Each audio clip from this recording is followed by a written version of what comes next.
ഈ പാലക്കാട് എഞ്ചിനീയറിംഗ് കോളേജിൽ അച്ഛൻ പഠിക്കുന്ന കാലയളവിൽ അപ്പോൾ അച്ഛന് മറ്റ് ഇടവകളിലുള്ള കടമകളുണ്ടായിരുന്നു അതോ?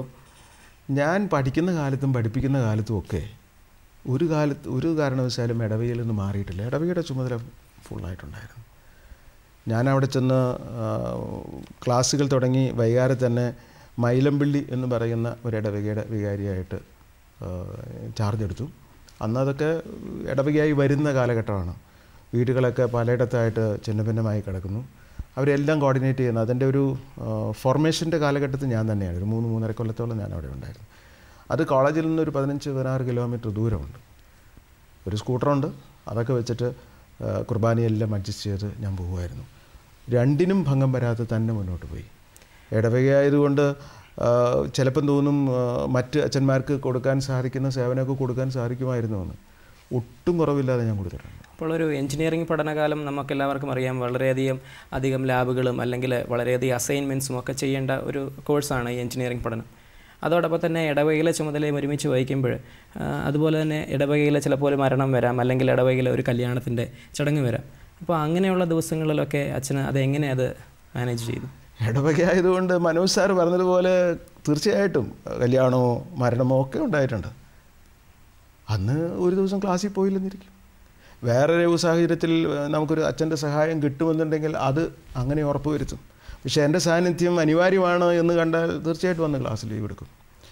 പക്ഷേ ആ ലീവ് എടുത്തതുകൊണ്ട് എൻ്റെ പഠനത്തെ അത് ബാധിച്ചിട്ടില്ല. ഞാൻ ക്ലാസ്സിൽ പോകാത്ത ദിവസം എൻ്റെ സുഹൃത്തുക്കളിൽ ആരെങ്കിലും ഒരാളെ കുറച്ച് കടലാസും കാർബൺ പേപ്പറുമായിട്ട് ഞാൻ ഏൽപ്പിച്ചിട്ടുണ്ടാവും. പ്രത്യേകിച്ച് ഞാൻ ഓർക്കുന്നു, ഒരു അരവിന്ദാക്ഷൻ പിള്ള, ഒരു ഏലിയാസ്, അവരൊക്കെ ഒന്ന് ഉന്നത നിലയിൽ ജോലി ചെയ്യുന്ന ആളുകളാണ്. അവർ ഇത് എനിക്ക് വേണ്ടി ചെയ്യും. അവർ മുടങ്ങുമ്പോൾ ഞാനും ഇത് ചെയ്തിട്ടുണ്ട്. അപ്പോൾ അവർ നോട്ട് എഴുതി കഴിയുമ്പോൾ എൻ്റെ നോട്ടും അത് ഒപ്പം തയ്യാറായി കഴിഞ്ഞു. അന്ന് വൈകുന്നേരം തന്നെ ഞാൻ അവരുടെ താമസ സ്ഥലത്ത് പോയിട്ട് ഈ സാധനം കളക്ട് ചെയ്യും. എന്നിട്ട് ഞാൻ പഠിത്തം തുടങ്ങും. അന്ന് വൈകുന്നേരം കൊണ്ട് തന്നെ എൻ്റെ അഭാവത്താൽ എനിക്ക് നഷ്ടപ്പെട്ടിരുന്ന ആ ഇൻഫർമേഷൻ്റെ ഗ്യാപ്പ് അത് ഞാൻ ഫില്ല് ചെയ്യാൻ ശ്രമിക്കും. അങ്ങനെയൊന്ന് ശ്രമിച്ചാൽ ആർക്കാ പഠിക്കാൻ പറ്റാത്തത്? നമ്മളൊന്ന് ശ്രമിക്കണമെന്ന് മാത്രം. അങ്ങനെ ഞാൻ ക്ലാസ്സുകൾ മുഴുവനും ചെയ്തിട്ടുണ്ട്. പിന്നെ അസൈൻമെൻറ്റിൻ്റെ കാര്യം പറഞ്ഞത്, മിക്കവാറും ഞാൻ ആ ക്ലാസ്സിൽ ഫസ്റ്റായിട്ട് അസൈൻമെൻറ്റ് എഴുതുക. അതെന്താണെന്ന് ചോദിച്ചാൽ എനിക്ക് കൃത്യം അറിയാം, ശനിയും ഞായറും ഒരു നിമിഷം പോലും പഠന കാര്യത്തിന് വേണ്ടി എനിക്ക് മാറ്റിവെക്കാൻ കിട്ടുകയില്ല. അത് ഇടവകളിലുള്ള പരിപാടികളുണ്ട്, കുടുംബയോഗമുണ്ട്, പള്ളി യോഗമുണ്ട്, വേറെപാട് ക്ലാസ്സുകളുണ്ട്, ഒത്തിരി ഓർഗനൈസേഷൻസ്, പിന്നെ കോൺവെൻ്റ് ഉണ്ട്, അവിടെ കുർബാനയ്ക്ക് പോകണം, അവിടുത്തെ ക്ലാസ്സുകൾ, അങ്ങനെ ഒത്തിരി കാര്യങ്ങളുണ്ടല്ലോ. അതിനൊന്നും ഭംഗം വരുത്താത്തതുകൊണ്ട് ശനി ഞായറും എനിക്ക് ഒട്ടും സമയം കിട്ടില്ല. ഈ ബോധ്യം എൻ്റെ മനസ്സിലുള്ളതുകൊണ്ട് അതാത് ദിവസങ്ങളിൽ ഞാനത് ചെയ്യേണ്ടത് കൃത്യമായിട്ട് ചെയ്തിരുന്നു. ഓരോ ദിവസവും ക്ലാസ് കഴിഞ്ഞിട്ട് അന്നത്തെ ക്ലാസ് റിവൈസ് ചെയ്യും. അതുമാത്രമല്ല, അതിൻ്റെ ഒരു ചെറിയ ഷോർട്ട് നോട്ട് എനിക്ക് വേണ്ടി മാത്രമുള്ളത് ഞാനുണ്ടാക്കും. അതൊരു പക്ഷേ മറ്റുള്ളവർ വായിച്ചാൽ മനസ്സിലാകണമെന്നില്ല. അത് ഞാൻ സ്ഥിരമായിട്ട് എല്ലാ ക്ലാസ്സുകളെ സംബന്ധിച്ചും ഉണ്ടാക്കിയിരുന്നു. അപ്പോൾ പഠിച്ചിരുന്നു, അതിന് പുറമെ സ്വന്തമായിട്ടൊരു നോട്ട് ഉണ്ടാക്കിയിരുന്നു. അസൈൻമെൻറ്റ്സ് ഞാൻ ഏറ്റവും ആദ്യം കിട്ടിയ ദിവസം തന്നെ അതിൻ്റെ പണി ആരംഭിക്കും. സാധാരണ ഒരു 10 ദിവസത്തിൻ്റെ ഗ്യാപ്പിലാണ് ഒരു അസൈൻമെൻറ്റ് സബ്മിറ്റ് ചെയ്യാനായിട്ട് കോളേജിൽ നിന്ന് അധ്യാപകർ പറയും. അതെ, ആ സമയത്ത് ഞാനിത് ആദ്യത്തെ 2-3 ദിവസം കൊണ്ട് എൻ്റെ പണി തീർക്കും. എനിക്കിത് നോക്കി റെഫർ ചെയ്യാനായിട്ടുള്ളത് കോളേജ് ലൈബ്രറിയിലെ ബുക്കുകൾ, അല്ലെങ്കിൽ അതേപോലെയുള്ള മറ്റേതെങ്കിലും സോഴ്സസാണ്, ജേർണൽസോ മാസികകളോ ഒക്കെയാണ്. അത് ഞാൻ തന്നെ നേരിട്ട് വായിച്ച് പഠിച്ച് ഗ്രഹിച്ച് ഞാൻ തന്നെ എഴുതും. എൻ്റെ കൂട്ടുകാർ സതീർത്ഥ്യർ പലപ്പോഴും അവസാന ദിവസങ്ങളിലേക്ക് വയ്ക്കാറുണ്ട്. ഇപ്പോഴും അങ്ങനെ കാണാറുണ്ടല്ലോ. അവർ ഇത് കാത്തിരിക്കും, ഞാൻ അച്ഛൻ എഴുതിയിട്ടുണ്ടോ എന്ന് അന്വേഷിക്കും. അതൊരു രണ്ടാമത്തെ പ്രഷറും കൂടിയായി. അപ്പോൾ എനിക്ക് സമയമില്ല എന്നുള്ളത് ഒരു കാര്യം, അതൊരു പ്രഷറായി. രണ്ടാമത്തത് ഈ സതീർത്ഥ്യർ അച്ഛൻ എന്താ എഴുതാത്തത് എന്ന് നിർബന്ധമായിട്ട് എന്നോട് ചോദിക്കുമായിരുന്നു.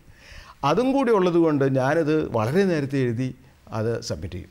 സബ്മിറ്റ് ചെയ്യാൻ പോകുന്നതിന് മുന്നേ തന്നെ സുഹൃത്തുക്കളെല്ലാം ഇത് കൊണ്ടുപോയിട്ട് അതിൻ്റെ പകർപ്പൊക്കെ പലരും എടുക്കാറുണ്ട്.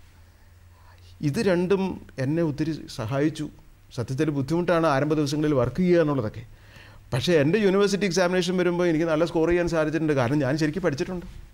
അതുകൊണ്ട് തന്നെ ആയിരിക്കാം, ഈ സമയമില്ലായ്മ തന്നെയായിരിക്കാം അച്ഛൻ പഠിച്ചിറങ്ങിയ ആ വർഷം കാലിക്കറ്റ് യൂണിവേഴ്സിറ്റിയിലെ ബിടെക്കിൻ്റെ മെക്കാനിക്കൽ എഞ്ചിനീയറിങ്ങിൻ്റെ 1ാം റാങ്ക് കരസ്ഥമാക്കാൻ അച്ഛനെ സഹായിച്ചത്.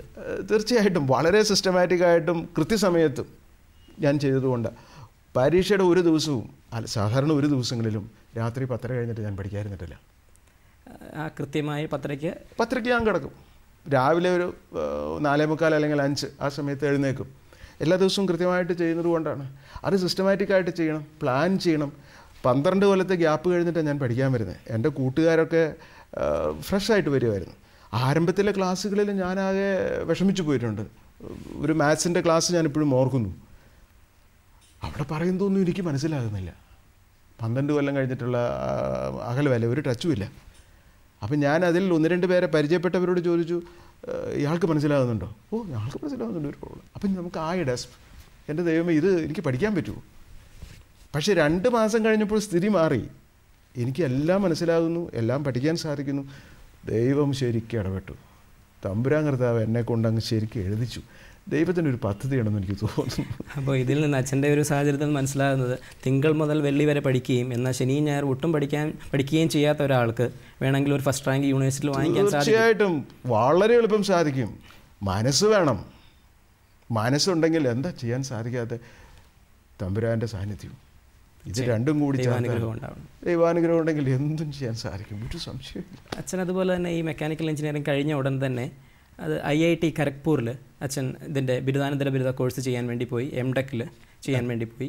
ഫാൻ മെഷീനറിയിൽ ചെയ്യാൻ അച്ഛന് പോവുകയുണ്ടായി. അവിടെ ചെന്ന ശേഷവും അച്ഛനായിരുന്നു ആ വർഷത്തെ 1ാം റാങ്ക് യൂണിവേഴ്സിറ്റി. എൻ്റെ റിസൾട്ട് വന്നപ്പോൾ ശരിക്കും അച്ഛൻ്റെ ജീവിതം എടുത്ത് നോക്കുകയാണെങ്കിൽ, അച്ഛൻ വൈദികനായ ശേഷം അച്ഛൻ എഴുതിയിരിക്കുന്ന എല്ലാ പരീക്ഷയ്ക്കും അച്ഛന് 1ാം റാങ്കാണ്. ഇത് ശരിക്കും ഒരു ദൈവസ്പർശമായിട്ട് അച്ഛന് തോന്നിയിട്ടുണ്ടോ? വളരെ വ്യക്തമായിട്ടും അത് തന്നെയാണ്. കർത്താവ് എൻ്റെ കൂടെ ഉണ്ടായിരുന്നു, ഒരു സംശയമില്ല.